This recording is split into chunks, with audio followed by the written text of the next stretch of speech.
Hey everyone, welcome back to Wealth Wisdom with Tanya. Today we're going to dive into a question that puzzles even seasoned investors.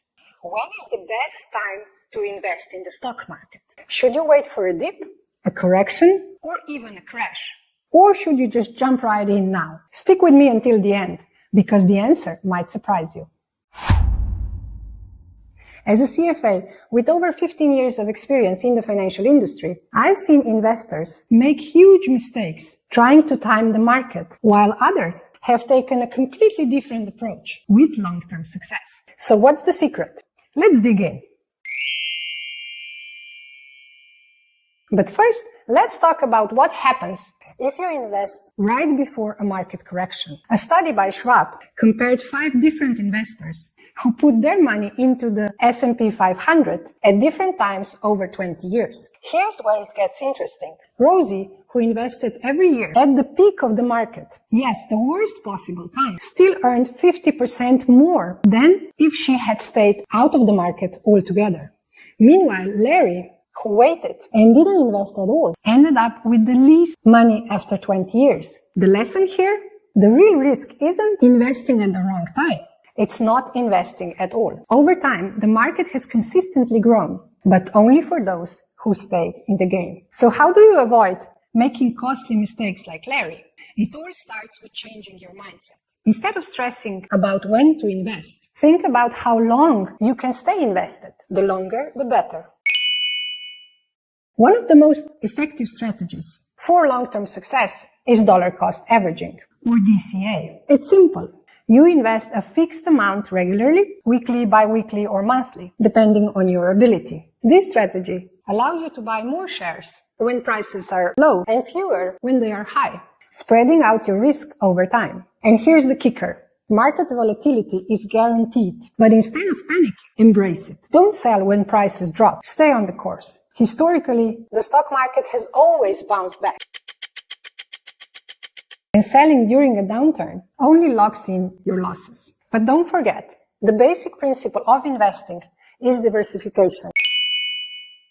So when I'm talking about bouncing back, I'm talking about the market as a whole. And you should think about it in this respect as well. Because of course, there could be some stocks that will never bounce back. But when you invest in the market as a whole, you can be sure that eventually, even after a big downturn, the market will bounce back.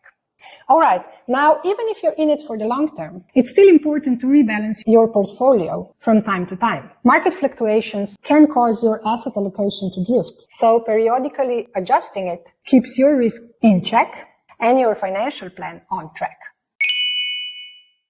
If you're looking for a low-risk way to build wealth over time, consider low-cost index funds. Index funds like the S&P 500 give you broad market exposure, reducing individual stock risk while still offering solid returns over the long haul. And if you want to learn how this S&P 500 stock market index performed over the history, make sure you check this video up here somewhere where I explain exactly that. And the best part with this, you don't need to time the market. Now, I know what you're thinking, but when is the right time to invest? Well, after all this talk, here's the real answer. It's not about timing the market. It's about time in the market. Trying to predict when to invest is nearly impossible, but staying invested is what builds real wealth over time. So don't waste your energy waiting for the perfect moment. Start now and let time and compound interest work their magic. If all of this sounds overwhelming, don't worry, I've got you covered. I'm Tanya, and here on my channel, I'm dedicated to helping you navigate the financial world with practical advice and simple tools. Whether it's planning for retirement, saving, or building your investment portfolio, I'm here to guide you every step of the way. So consider hitting that subscribe button and give this video a thumbs up if you found it helpful. Together, we can make smart, successful, long-term financial decisions. I'm cheering for you. Bye-bye.